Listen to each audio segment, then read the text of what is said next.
Today we are drawing Kamla. Yes, sir. Hard to draw. But now I'm on a body at the beach, guy. Boba Kapan. I'm spinning in the camera. Oh my. I know it is bad. Please don't lose. Oh my. This was like this, bro. Ew, this is so bad. We need blood. Okay.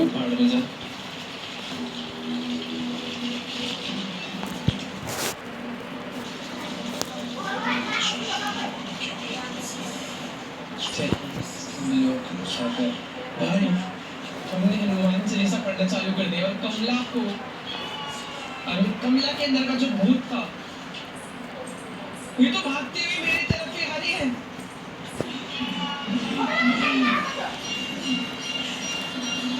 ओ भाई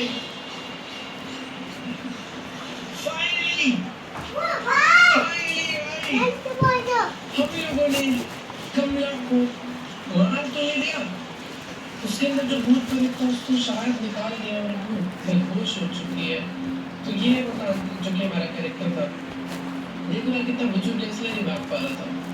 कमला ठीक होके वापस family से मिल रही है।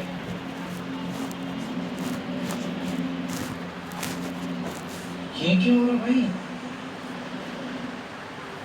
इस game का part 2 भी आना है क्योंकि तांत्रिक कुछ अनसेफ दिखाया गया लास्ट में। द मैड मंत्र गेम्स बहुत ही बढ़िया गेम बनाया यार, मतलब मजा आ गया खेल के।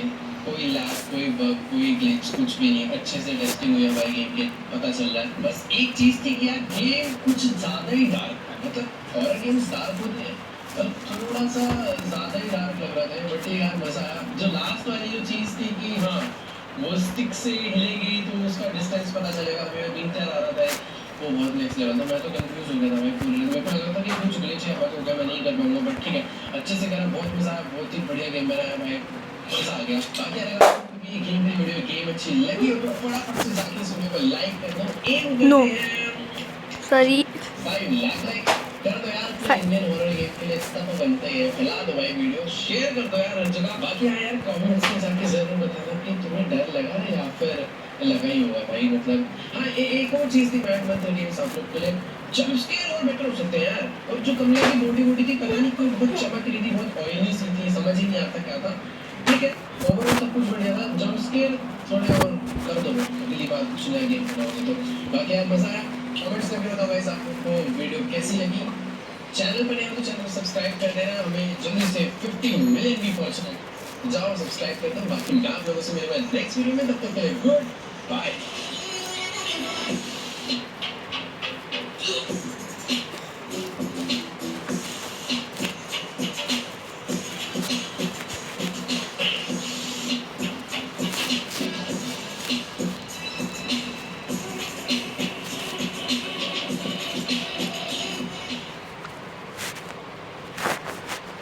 So what's up guys, how are you all?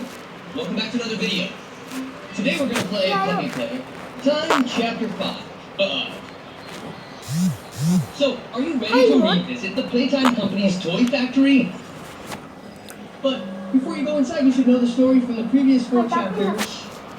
So if you don't know or have forgotten, let me remind you. That's English, bro. Seconds. Many years ago, all the employees working at this toy Get up.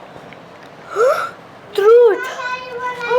पहला game तुम लोगों ने खेला ही होगा या फिर किसी बड़े यूट्यूबर को खेलते देखा होगा और इसको अच्छे से जानते भी होगे, लेकिन अगर मैं तुमसे पूछूं इसकी असली कहानी क्या है तो शायद तुम्हारे पास कोई क्लियर जवाब नहीं होगा, क्योंकि हम सब सिर्फ इतना ही जानते हैं कि ये एक इंडियन हॉरर गेम है। लेकिन इस गेम के पीछे एक ऐसी खौफनाक कहानी छुपी है जिसे ना तो किसी बड़े यूट्यूबर ने डिटेल में बताया और ना ही ज्यादातर लोगों को इसके बारे में पता है। तो तुम्हारे भाई ने काफी रिसर्च के बाद निकाली है कमला की पूरी बैक स्टोरी, जहाँ मैं तुम्हें एक एक करके डिटेल में समझाऊंगा कि आखिर कमला के साथ हुआ क्या था। तो अगर तुम इस चैनल पर नए हो तो चैनल को सब्सक्राइब करके वीडियो को लाइक जरूर कर देना और हाइप का बटन भी दबा देना। चलो शुरू करते हैं। साल 1960 में एक छोटी सी लड़की पैदा होती है एक साधारण से परिवार में जिसका नाम होता है कमला। कमला बिल्कुल नॉर्मल लड़की थी, ना किसी से बात करती थी, अपने काम पर ही फोकस करती थी और अपनी सिंपल लेकिन खुशहाल जिंदगी जी रही थी। धीरे धीरे वक्त बीतता है और वह बड़ी होने लगती है। अपनी पढ़ाई पूरी करने के बाद उसकी जिंदगी में वो मोड़ आता है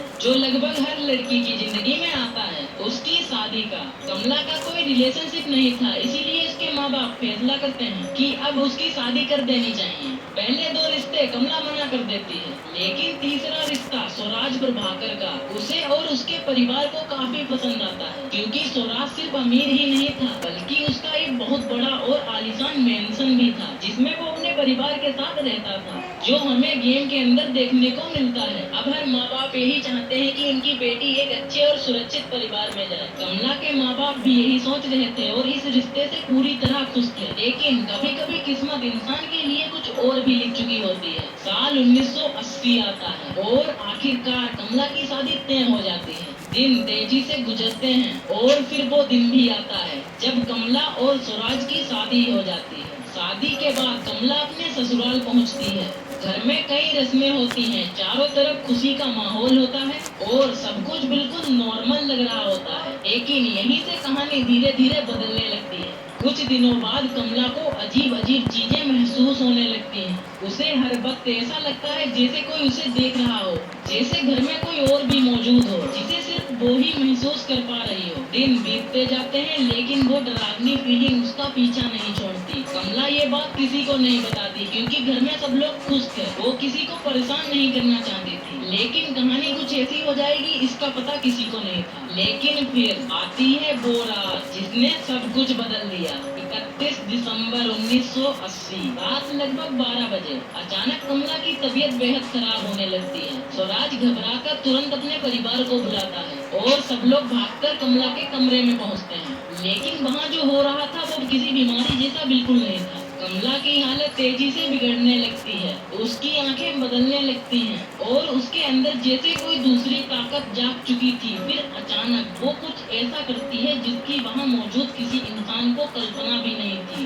कमला सीधे दौड़कर अलमारी पर चढ़ जाती है और वहाँ बैठकर घर वालों को गालियाँ देने लगती है, उन्हें डराने लगती है और अजीब आवाजों में चीखने लगती है। घर वालों को समझ नहीं आता कि आखिर उसके साथ हो क्या रहा है। पूरा परिवार बुरी तरह डर चुका था। तभी अचानक कमला अलमारी से छलांग लगाती है और सीधे जाकर स्वराज के पिता के ऊपर बैठ जाती है। इसके बाद वो उन्हें इतनी बेरहमी से मारती है कि उनका पेट तक फाड़ देती है। ये देखकर स्वराज और उसकी माँ बुरी तरह कांप उठते हैं, उनके पैरों तले जमीन खिसक जाती है क्योंकि इतना भयानक मंजर उन्हें अपनी जिंदगी में पहले कभी नहीं देखा था। उसी पर स्वराज समझ जाता है कि ये कोई आम बीमारी नहीं है, इसका इलाज कोई डॉक्टर नहीं बल्कि कोई तांत्रिक ही कर सकता है। वो तुरंत एक तांत्रिक को खत लिखता है जो कि गेम में हमारा कैरेक्टर होता है और फिर एक बेहद खतरनाक फैसला लेता है। वो पूरे मेंशन को छोड़ देता है और कमला को उसी घर के अंदर बंद कर देता है, यहाँ तक कि वो दरवाजे पर आग भी लगा देता है और उसी आग को हमारा कैरेक्टर गेम में पानी डालकर बुझाता है ताकि कमला बाहर ना निकल सके।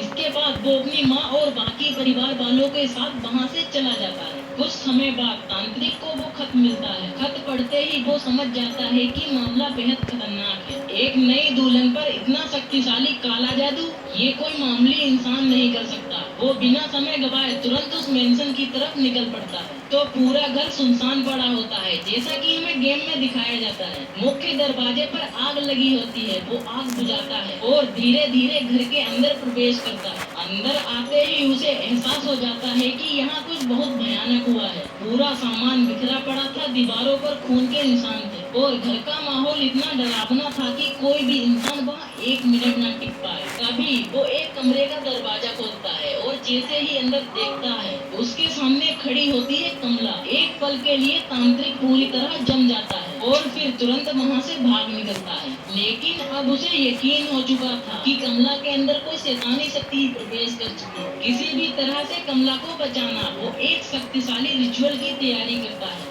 जो कमला के अंदर मौजूद उस बुरी ताकत को बाहर निकाल सके। लेकिन रिचुअल के लिए उसे कुछ खास चीजों की जरूरत थी जो उसी मेंशन के अंदर छुपी थी। तांत्रिक एक एक करके उन चीजों को ढूंढना शुरू करता है और वो चीजें होती हैं कलश, Hanuman Chalisa book, rare plate, नमक, कपूर और गंगा जल। इन चीजों को फाइंड करना था। इसी दौरान उसे कुछ पुराने खत मिलते हैं जो स्वराज ने छोड़े थे और जब वो उन्हें पढ़ता है तो कहानी में आता है सबसे बड़ा ट्विस्ट। उसे पता चलता है कि स्वराज का एक भाई भी था, राज प्रभाकर। राज अक्सर बेसमेंट में अजीब और डरावनी चीजें किया करता था जिसकी वजह से पूरे घर में हमेशा एक अजीब सी शक्ति महसूस होती थी। फिर तांत्रिक को एक और खत मिलता है जिसमें एक बेहद चौंकाने वाली सच्चाई लिखी होती है। उसमें लिखा था राज बचपन से ही कमला को पसंद करता था और ये बात कमला को भी पता थी, लेकिन डर की वजह से उसने कभी किसी को कुछ नहीं बताया, ना अपने घर वालों को ना स्वराज को। अब सारी बातें आपस में जुड़ने लगती हैं। तांत्रिक समझ जाता है कि इस पूरी घटना के पीछे राज ही है। सारा ब्लैक मैजिक, सारी दुर्घटना, सब कुछ उसी ने करवाया था। अब तांत्रिक बिना वक्त गवाए रिचुअल शुरू करता है। कमला बार बार उसे डराने की कोशिश करती है, उस पर हमला करती है, उसे मारती भी है, लेकिन तांत्रिक रुकता नहीं। आखिरकार वो सारी चीजें इकट्ठा कर लेता है और रिचुअल पूरा हो जाता है। धीरे धीरे कमला के शरीर से वो शैतानी शक्ति बाहर निकलने लगती है। कमला बेहोश हो जाती है जैसा कि गेम में होता है और कुछ देर बाद कमला फिर से पहले जैसी नॉर्मल हो जाती है। उसका रिचुअल पूरा होता है। फिर वो कमला को उठाता है, पानी पिलाता है और उसको सारी घटना के बारे में डिटेल में बताता है। फिर कमला उस तांत्रिक का शुक्रिया अदा करती है। इसके बाद तांत्रिक स्वराज से मिलता है और उसे पूरी सच्चाई बता देता है। उसके बाद कमला स्वराज और उसके परिवार से माफी मांगती है और परिवार वाले उसको माफ कर देते हैं। परिवार वाले कमला को देखकर खुश हो जाते हैं और फिर स्वराज और तांत्रिक दोनों पुलिस के पास जाते हैं और फिर पुलिस को सारी घटना के बारे में विस्तार से बता देते हैं। फिर पुलिस राज प्रभाकर को ढूंढना शुरू कर देती है और बड़ी मुश्किलों के बाद आखिरकार राज प्रभाकर को गिरफ्तार कर लिया जाता है। इसके बाद कमला स्वराज और उसकी माँ के साथ किसी दूसरे घर में सामान्य जिंदगी बिताने लगती है, लेकिन उनकी जिंदगी में एक कमी हमेशा रह जाती है, स्वराज के पिता की, जो अब इस दुनिया में कभी वापस नहीं आ सकते। तो ये थी कमला गेम की पूरी खौफनाक बैक स्टोरी। अगर तुम्हें ये स्टोरी पसंद आई है तो वीडियो को लाइक कर दो और चैनल को सब्सक्राइब, और बताओ अगली वीडियो किस पर जाएंगी। अच्छा ये बात मेरे बचपन की है जब मैं 15 साल का था। ये मैं तो? अपने दादा के साथ तब फार्म हाउस में सिर्फ हम दोनों ही रहते थे डन क्योंकि यही मेरी बचपन में ही गुजर गई थी। क्यों यो मेरे दोस्त राजीव और बब्बू के कमला। पास में रहते थे।